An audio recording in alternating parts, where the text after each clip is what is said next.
It is time to start our fall gardens in Florida, and today I want to walk you through a little bit about exactly what I'm doing right now, what I'm planning to do in the near future, and also what I'm going to do later in the fall.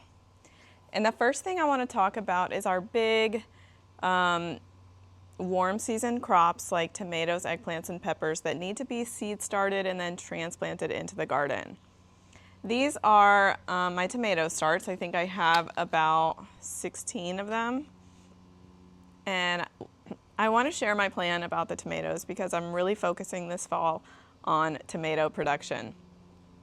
So first of all, the varieties I chose are all indeterminate with one exception that I'll talk about in a minute.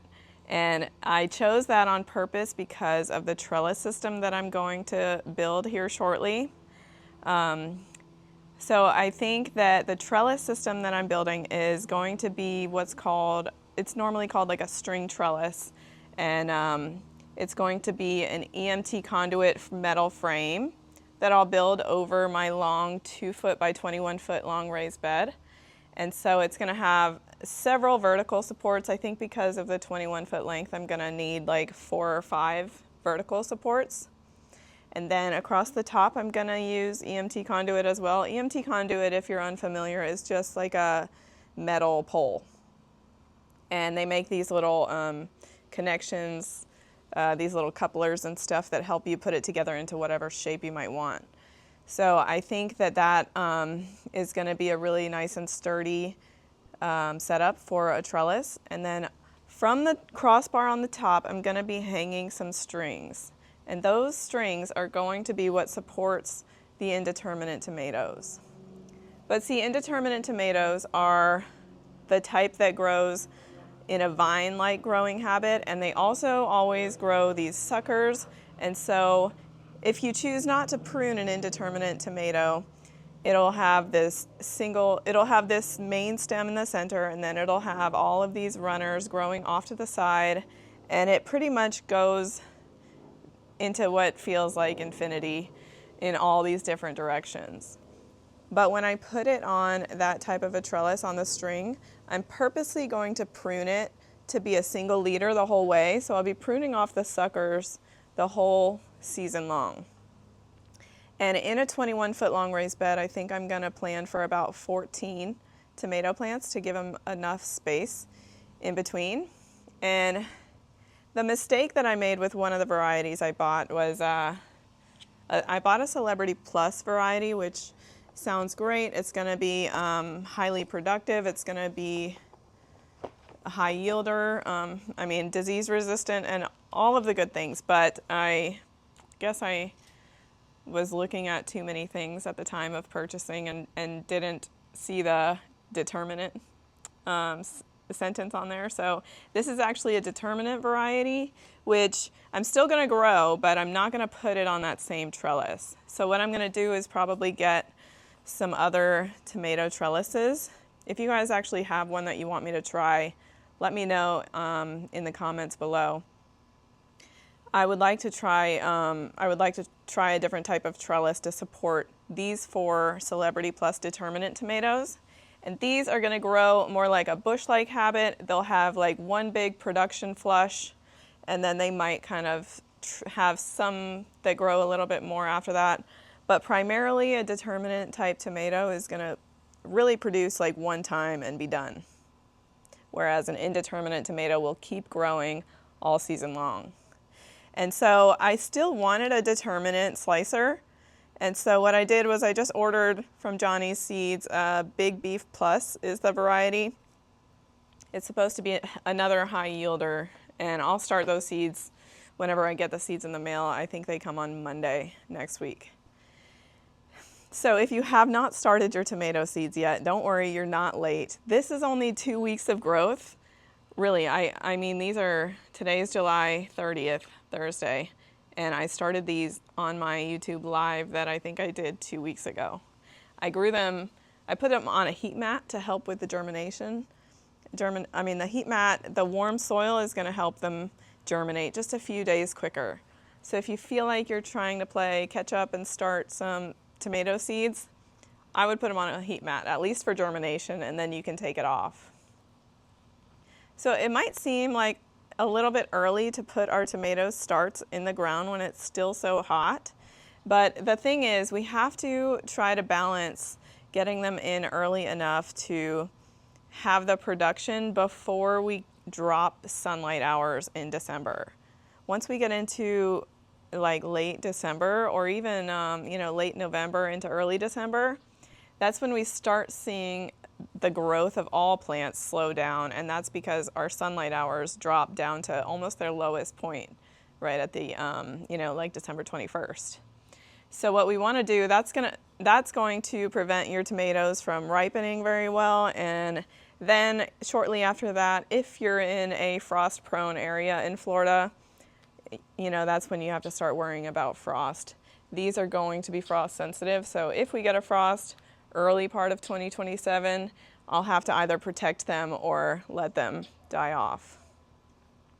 This is the raised bed where I'm going to put all of the tomatoes. You can see it's really long and pretty narrow, and right now there's Sunn hemp growing in it.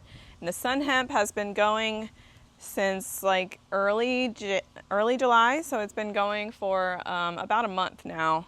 I'm hoping to let it go until 60 days, which I heard is basically the best time because it's right before it flowers, so it'll have like the maximum amount of green biomass, and it's also going to let it do a lot of that nitrogen fixing in the soil before I terminate it.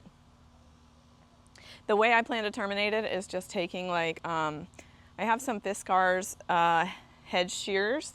I could just go like this and chop them all down. Like I'll probably start at the top and make them like maybe 6-inch or 1 foot long sections that I'm cutting down. It's hard to see now. It's hard to imagine now, but when I look at Sunn hemp cover crops, this will be like 6 feet tall. So I'll have to cut it down like in intervals like that.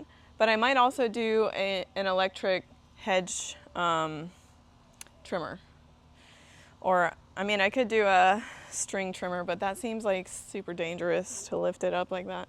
So don't try that. I don't think I'm going to try that. Seems like a recipe for disaster. If you were in an in-ground garden, you could do something like a crimping tool, or you could mow it down, something like that. But the point that we really need to be careful about is to make sure that we leave the roots in the soil. Those roots are doing a lot of that nitrogen fixing to prepare our fall crops with a lot of, or to provide our fall crops with a lot of nitrogen to help them get growing. And we want to preserve that, so we're not going to yank them out. We're going to cut them at soil level, but I may also cut them a few times down the stalk so that I don't have a 6-foot long piece of matter sitting on top of the soil, And we're kind of taking the same approach with peppers and eggplants. We want to get them in soon enough to let those big fruits ripen before the sunlight hours drop. And so peppers, I have some pepper starts over here, but I want to show you a problem that's happening too. These are Poblano and Jimmy Nardello right here, and I'm ready to thin them, but I think I'm going to hold off because right here I have shishito peppers, 2 of them. Well, it was supposed to be 2, but I put 2 seeds in each cell, right? And so I actually have 2 plants here in this cell and 2 plants in this cell. This one was supposed to be 2 plants of Anaheim peppers, but they have not germinated at all. And so I think what I'm going to try to do is gently separate them and see if I can put one of these shishitos into the Anaheim slot. You got to be kind of careful. But you know what? If it fails, that's why I didn't want to thin the other ones first. Okay, so it looks like we got some roots on the shishito. I don't think I ruined the other one. I'm going to go ahead and transplant this in here. You want to make the hole, I don't want to squish the roots like this. So I'm going to make the hole deep enough and then we push the soil around it to really make sure the plant has enough support.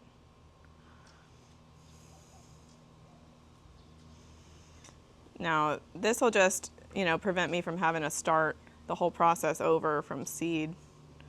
These are a nice size right now, and they look healthy. And, if you've ever eaten a shishito pepper, like a blistered shishito pepper in garlic and oil, olive oil, garlic, salt, oh my gosh, it's so good. So I don't mind having some extra shishito pepper plants. Gonna try to gently pull this one out. I probably should get a little tool to help do this. There's this little metal tool that helps you do this on it's on a website called Garden Air. It's a company out of like New York that has some really cool like heritage style European gardening equipment, and they also have a lot of Japanese equipment, like that brand Niwaki is sold there. Anyway, all that to say, I want that little metal tool that helps you separate a seedling like this. So maybe I'll buy it. Or I could just use, like, I don't know, a toothpick or my pruner. But what's the fun in that? I like to buy garden tools. So, all right, so we separated those. And now my plan is to put these in the garden probably late August or early September. These are going to go in my raised bed that does not currently have a cover crop in it right now.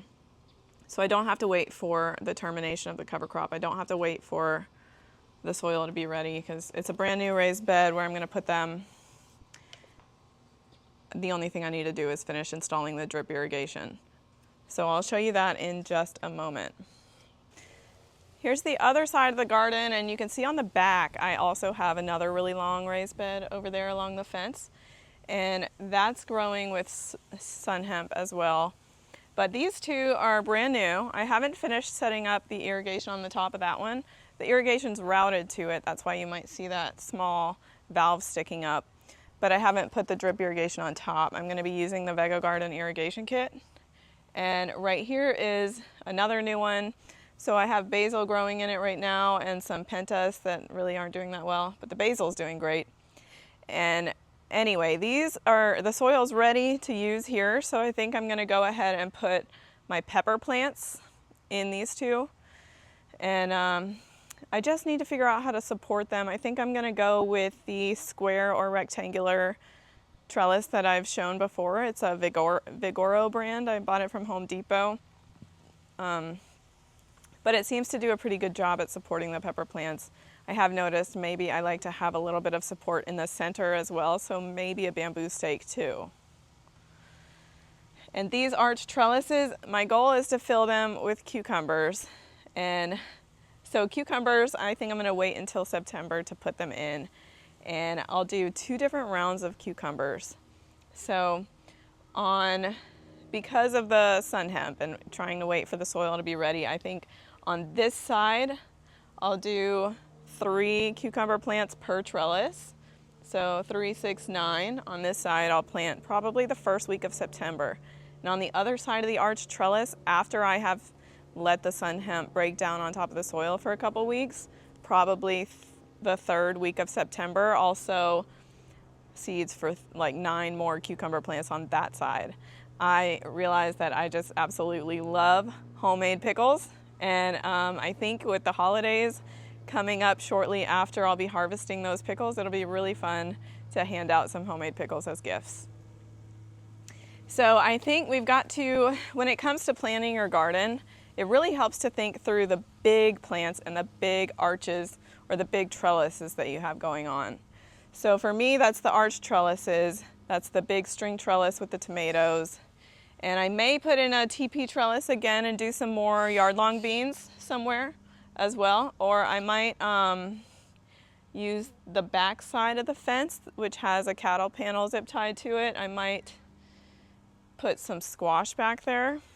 But squash, I'll be honest, I'm not excited about growing squash this fall because it's just such a headache. It always gets powdery mildew. It's very hard to take care of.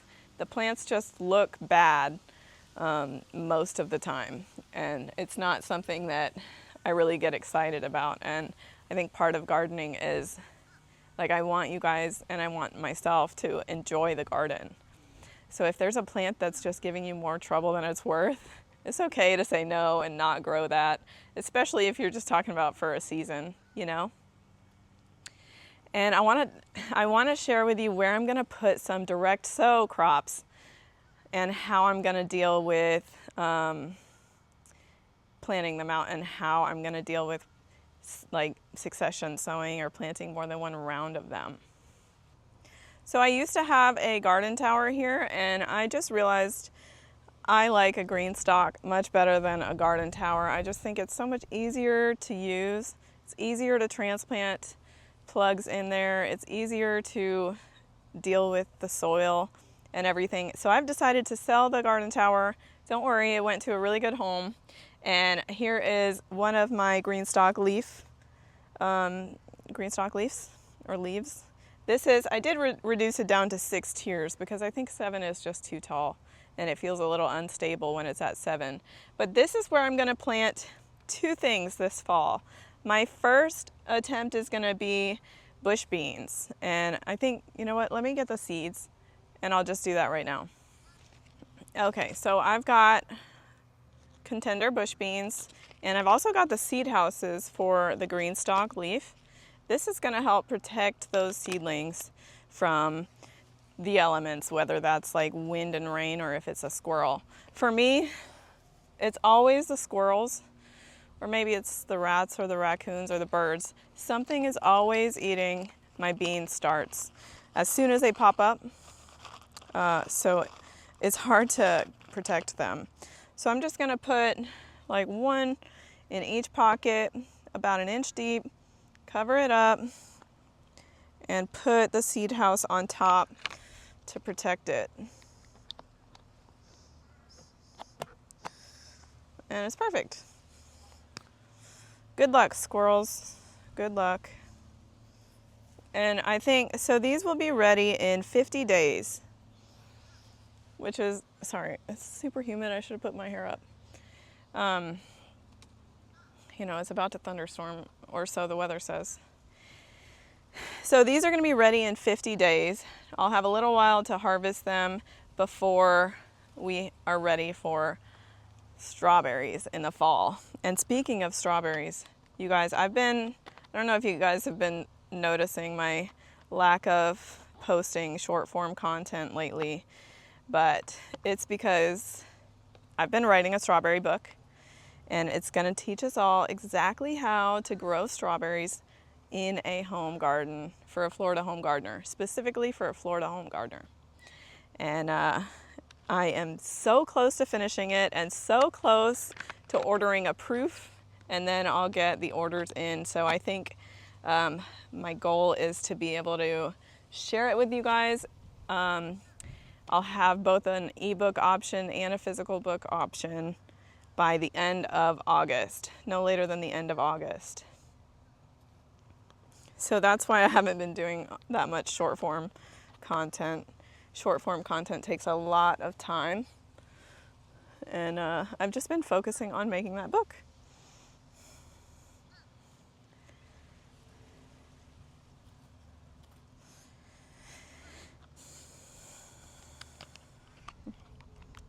A contender bean will be a nice, regular old green bean.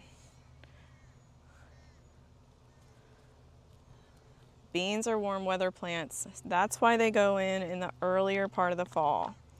So our warm weather crops going in August and September are going to be tomatoes, eggplants, peppers, beans, whether it's a pole bean, bush bean, lima bean, they're all fair game.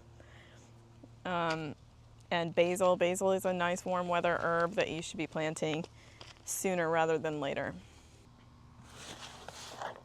So moving on to some of the other warm season direct sow crops. So we have, that would be like your cucumbers, squash, and your melons. So one thing that I've noticed about something like a watermelon, for example, I struggled with watermelon this fall. I planted them, I think, March. I believe it was March when I planted them. And they just really struggled to germinate. I think I actually got germination a month after I put the seeds in the ground. What I'm looking for here is a seed packet for the sugar baby watermelon, so I could show you the germination temperature, but I guess I'm out of seeds. I don't see any. But anyway, watermelons are an example of a plant that likes warm soil, and so spring planting can be a little bit hard because the soil temperatures might not be that warm. So we might have an advantage in the fall planting the melons. Of course, you have to, again, get them in early enough to get a ripe melon before you drop those sunlight hours. So let's see if I have maybe a cantaloupe. Okay, I don't have cantaloupe either. I need to go seed shopping again. I'm not mad. I need to buy some melons. And I need to get them in the garden in August. I would like to get the melons in the garden in August. Or maybe September. I'm here in Central Florida. If you're in North Florida, I'd probably for sure go for August. If you're in South Florida, you could maybe do September for your melons. That'd be okay. Same thing with squash. Squash is going to like the warm soil temperatures. Get them in so they have enough time to mature. Some of these squash, like a butternut squash, takes 100 days. 100 days to reach maturity. So we want to make sure that by the time that 100th day gets here, that we have enough sunlight hours for it to ripen. So I would plant those sooner rather than later. Now, something that you can wait on are direct sow cool season crops. So that would be carrots and radishes and turnips and beets as well. Beets you can actually transplant and start in a seed starting cell and transplant if you'd like. But in general, the cool weather direct sow crops, you can wait a little bit. Some of them might struggle in the heat. I think like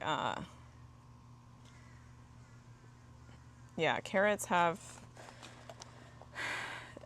kind of the opposite problem of melons or watermelon. So watermelon likes the soil warm for it to germinate. And carrots, they have this kind of narrow range. I think it's like 70 to 80 degrees for the soil temperature or something for carrots to germinate. And last fall, if you go back and watch some of my older videos from last year, I think like my September or my August what to plant videos, that's where you can see, you know, my attempts and my failures at germinating carrot seeds.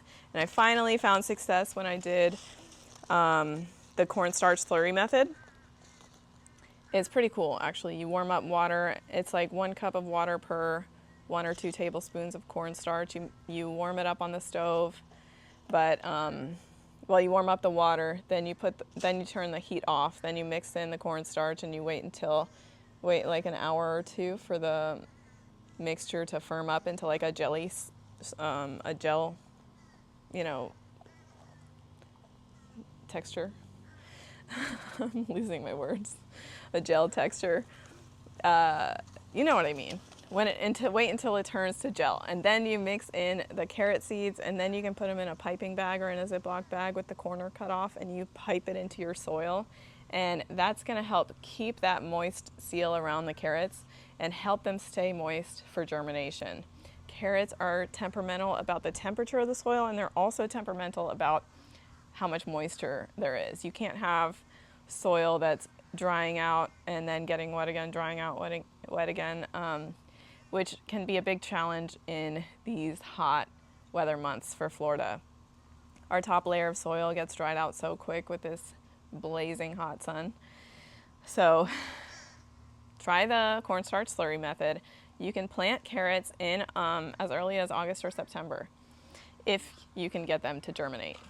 If they don't germinate after the stated time on the seed packet, just try a different method and try again.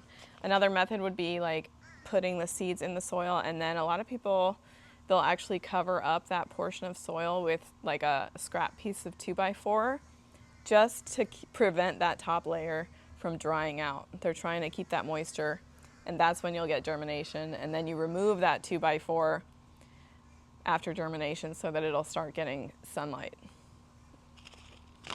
Beets are something that everyone complains about, not being able to grow beets in Florida, and it's a common complaint. And I've had trouble with beets too. I think I'm gonna try to figure out why we have trouble with beets and try to figure out how to do it repeatedly this fall. I think I'd prefer, although you can direct sow them or transplant them, I would just prefer to direct sow, because sometimes it sounds nice and fun to do seed starting indoors sometimes, but then the second you leave town for a weekend, it's a major struggle trying to figure out how to keep them alive. So direct sow when you have your garden on drip irrigation is actually way easier than seed starting. My next round of seed starting kind of has two different efforts, if you will. So the first I'm going to start in August is onions, bulbing onions. I grew some amazing bulbing onions last year. I loved it. I did them in my Easy Cube self-watering planter, and I also did them in the raised beds. And one thing I will say is I am not going to put them in the raised bed this year, because when you plant bulbing onions in Florida, they're small little seedlings when you put them in the ground, and they stay small until they start bulbing in about February. So between August and February, that's like 4 months, you're gonna have tiny little seedlings that you need to work around when you're adding mulch or when you're harvesting or when you're planting other things. And I just think that makes it a little bit more difficult. And so I'll show you the little self-watering planter I bought this year specifically for a bunch of onions. Or I could do a GreenStalk, but I don't know. I have a lot of GreenStalks, and I'm gonna fill 4 GreenStalks with strawberries. So, well, you know what? Let me share with you how I'm gonna start the seeds for onions, and then I'll share where I'm gonna start them. So these are Texas 1015 yellow onions. These are short day onions, which is exactly what we need in Florida. There's long day, intermediate day, and short day onions. Long day is meant for the more northern states. Intermediate day is kind of the middle of the US. And short day is for all of us in the southern portion of the US. And we plant in fall, and they bulb in somewhere, they start bulbing in about February, and we'll harvest them in about April. The way that we start the seeds is by putting them, you can start them densely. So what I'm gonna do is use this tray. It's the same tray that I used last year, and it worked really well. It's called the Plant and Pop something from Vego Garden. I'll put a link in the description box for it. But we're gonna fill this up with soil, and we're gonna sow the seeds densely. Like, I got 3 seed packets, and they're all gonna go, I'm gonna fit them all in one tray. Onions, you don't have to thin them immediately. They're gonna grow for about 2 months in the seed tray. And during that 2 months, we're gonna fertilize quite a bit. And then we're also going to be trimming the tops.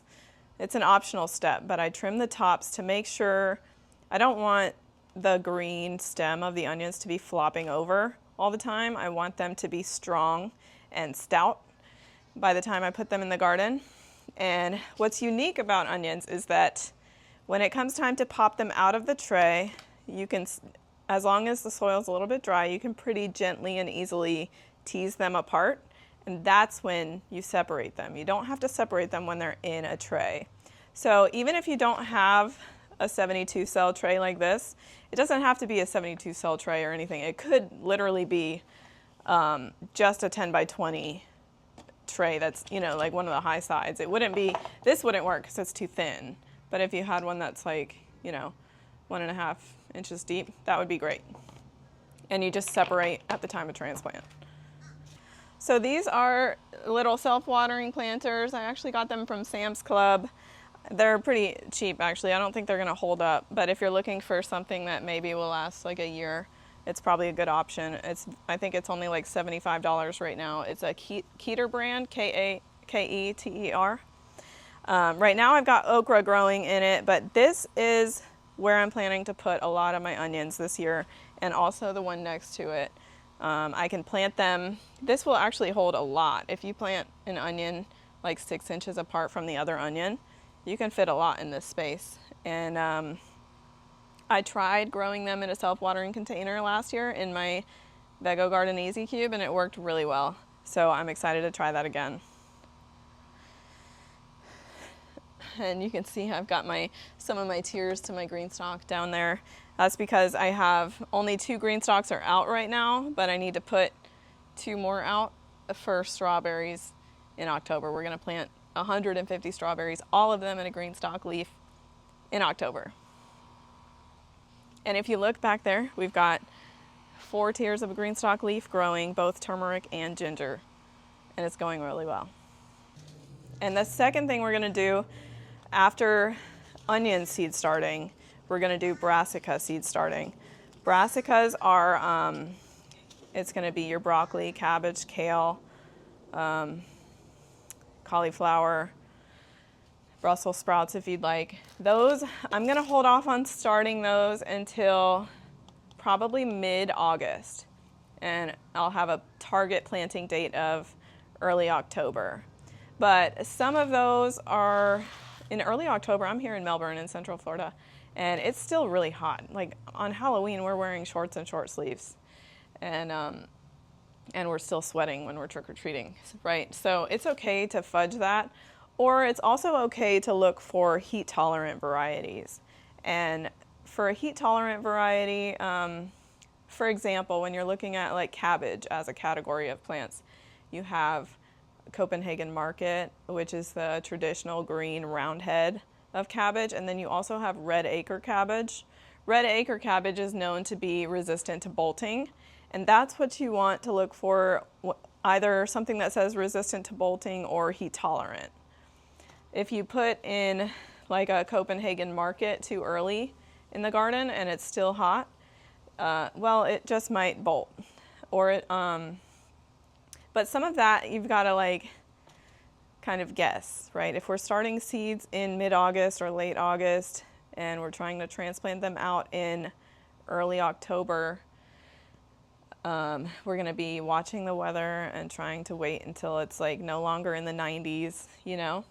And some of that's a little bit of a guessing game. So you can try to do a smaller round of seed starting at that time frame and do succession sowing, and you can do like a small crop of them started in mid-August, and then maybe 2 to 4 weeks later you start some more, and maybe you choose to do a higher quantity in mid-September because you're more confident that the temperatures are going to be right for the plant. There's little things like that that might help you strike the right balance. Last year my broccoli looked so good until the squirrels got it. They ate every last one of my broccolis. I haven't figured out how I'm going to protect them from the squirrels this year.